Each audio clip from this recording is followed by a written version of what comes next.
Good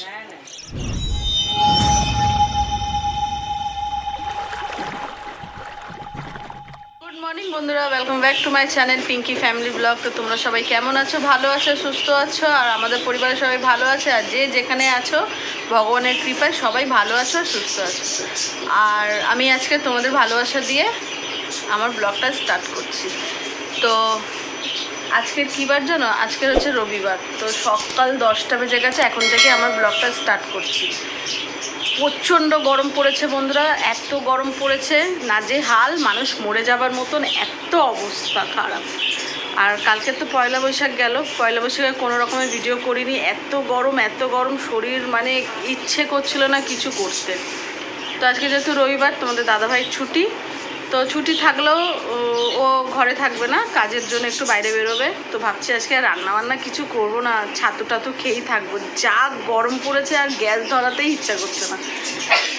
তো আমার বড় ছেলে চলে গেছে পড়তে, আর ছোট ছেলে বাড়িতে পড়ছে। যেহেতু কদিন ছুটি গেছে বলে বড় ছেলে গেছে, আজকে রবিবার তো তাই গেছে। তো আর ছোট ছেলে বাড়িতেই পড়ছে। আর তোমাদের দাদাভাই গেছে চান করতে, ও একটু পরেই বেরোবে। তো এখন কি খাবো না খাবো ইচ্ছেই করছে না, এত গরম। তো ঘরটার এমনি পরিষ্কার করা হয়ে গেছে, বসেছিলাম। তো ভাবলাম চলো তোমাদের সাথে একটু গল্পই করা যাক। তো আজকে তো ভেবে রেখেছি যে ছাতু খাবো, জানি না এখন মা আসুক তারপরে মায়ের ডিসিশান কী হয়। তা আমি তো ভেবে রেখেছি দুপুরবেলায় ছাতুই খাওয়া হবে, আর রান্নাবান্না করবো না। যা গরম পড়েছে ঘরটাকে একটু ঠান্ডা করবো, গ্যাস ধরাবো না। তো দেখা যাক। তো চলো সঙ্গে থাকো আর দেখতে থাকো সারাদিন কী করছি না। বন্ধুরা বলেছিলাম রান্না করবো না, ছাতু খাবো। অলরেডি দেখো ছাতু ফাতু বার করে রেখেছিলাম, তারপরে বললাম মা আসুক তারপরে কি হচ্ছে দেখা যাক। তো মা লাস্টে এসে ভাত করেছে, এই যে দেখো ভাত হয়ে গেছে। আর কালকেকার কিছু তরকারি আছে, একটু মাংসের তরকারি আছে, ডাল আছে, আমের চাটনি আছে, তো ওইগুলো দিয়ে খাওয়া হয়ে যাবে। এসে বললো ছাতু খেয়ে কি দুপুরবেলা থাকা যায়? তো মা এসে ভাতটা করলো। তো এর দিকে যা গরম পড়েছে, মা পড়ে এসে চান টান করে এসে একটু শুয়ে আছে। আর এইদিকে দেখো আমার ছোটো ছেলের চান হয়ে গেছে, চলে এসছে। আর এত গরম পড়েছে মানুষদেরও খেতে ইচ্ছে করছে না, আর জন্তুদেরও খেতে ইচ্ছে করছে না। মাছগুলো দেখো সেই সকালবেলায় খেতে দিয়েছিলাম, এখনও ওদের খাওয়াটা শেষ হয়নি। ওদের এই কেঁচো দেওয়া হয়েছিল সে কোন সকাল 9টার সময় দেওয়া হয়েছিল, এখনও ওরা খেয়ে শেষ করতে পারেনি। এত গরম লেগেছে ওদেরও আর খাওয়া টাওয়ার আর ইচ্ছে নেই, নাহলে এতক্ষণে পুরো পরিষ্কার, এতক্ষণে কি মানে নিমিষে শেষ হয়ে যায়। তো সেই 9টার সময় খাবার দেওয়া তো, আর এখন 1:45 বাজে, এখন ওদেরও খাবার শেষ হয়নি।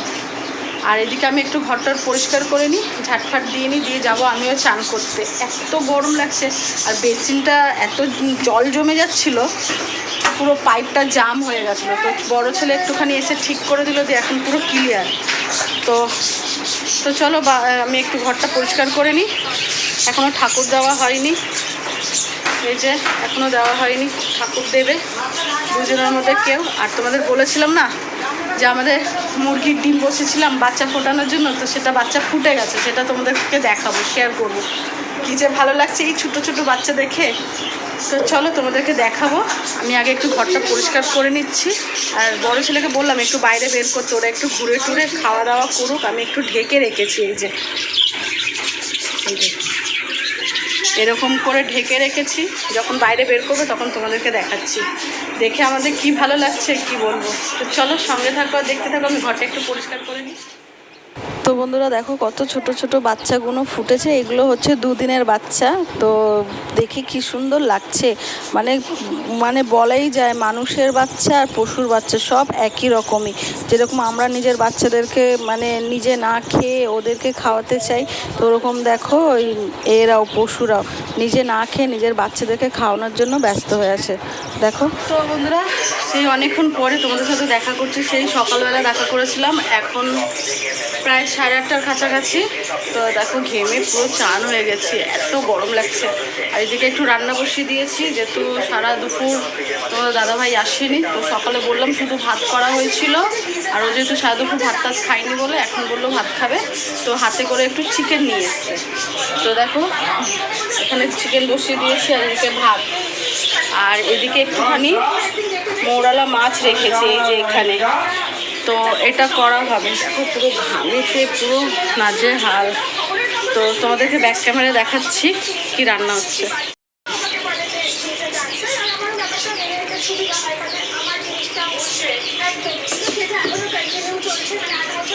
ঘেমে গিয়ে শুকালে রান্নাটা করে নিচ্ছি, তারপরে দেখা করছি। ওটা আলুর দম করবো বলে সেদ্ধ করে রেখেছিলাম না সব, তো মাংস নিয়ে এলো।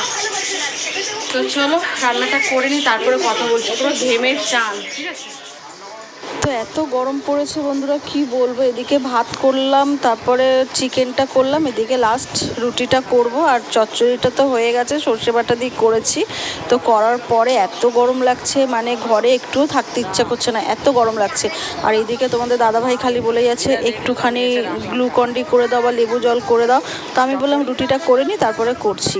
তো এইদিকে আমি একটু নিয়ে বসে যাবো। ওই কিষানের ম্যাঙ্গো জুস রাখা আছে, তো সেটা দিয়েই আমি একটু শরবত করে দেবো ঠান্ডা জল দিয়ে। তো সবাই মিলেই খাবো। এত মানে কি বলবো, গরম লাগছে। যতই ঠান্ডা জল খাও না কেন মনে হচ্ছে তাও পিপাসা যেন কমছে না, এত গরম পড়ে গেছে। তো এইদিকে আমি একটু শরবত করে নিচ্ছি, সবাই খাবো অল্প অল্প করে আমরা। তো কি বলবো, আগে ঠান্ডা জল ছাড়া চলছেই না এমন অবস্থা।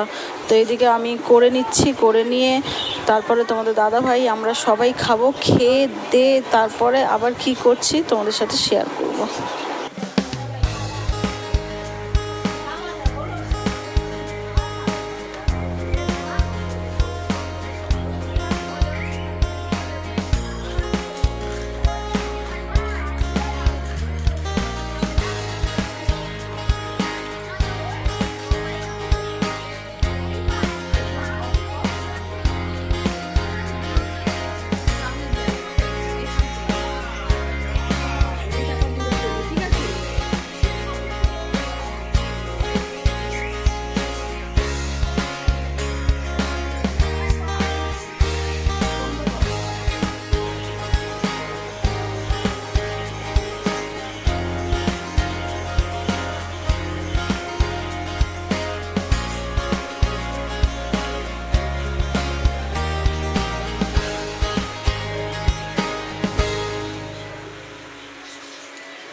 এইদিকে শরবত খাওয়ার পরে আবার আইসক্রিম আনা হয়েছে, মানে কি খেলে যে ঠান্ডা হব সেটা বুঝতে পারছি না। তারপর আমরা একটু আইসক্রিম খেয়ে নিচ্ছি বাইরে দাঁড়িয়ে দাঁড়িয়ে। তো আইসক্রিম খাওয়ার পর বাইরেই দাঁড়িয়েছিলাম। তো দেখো এখানে মুরগির বাচ্চাগুলো চড়ছে, আর যেহেতু এখন ওদেরকে ঘরে ঢোকানো হবে বলে মানে আমার বড় ছেলে এগুলো একটু পরিষ্কার করে নিচ্ছে, মানে ওদের পাখির খাবার টাবার। তো আমরা একটু গলির দিকে দাঁড়িয়েছি, কতজন আমরা বাইরে বসে আছি। এত গরম, ঘরে কেউ বসতেই পারছে না এমন, আর বাইরেও কোনো রকমের হাওয়া দিচ্ছে না। দেখো এদিকে সবাই, আমার ছোট ছেলে খালি গায়ে হয়ে টয়ে। আর গরম তোমরা দেখতে পেলে বাইরে দাঁড়িয়েছিলাম, আর ভালো লাগছে না। প্রায় 11টার কাছাকাছি হয়ে গেছে, অনেক সময় হয়ে গেছে। তো রান্নাবান্না করে টোরে বাইরে বেরিয়েছিলাম। তো চলো অনেক রাত হয়ে গেছে। আমি আজকে সারাদিন কী করলাম না করলাম সেটা তোমাদের সাথে শেয়ার করেছি। যদি ভালো লাগলে একটা লাইক কমেন্ট শেয়ার করো আর সাবস্ক্রাইব করে দিও বন্ধুরা। জানি না গরমের মধ্যে কী ব্লগ দিলাম না দিলাম, তো যদি ভালো লাগলে একটা লাইক কমেন্ট শেয়ার আর সাবস্ক্রাইব করে দিও বন্ধুরা। তো চলো টাটা, গুড নাইট। পরে একটা আবার নেক্সট ব্লগ নিয়ে তোমাদের কাছে চলে আসবো।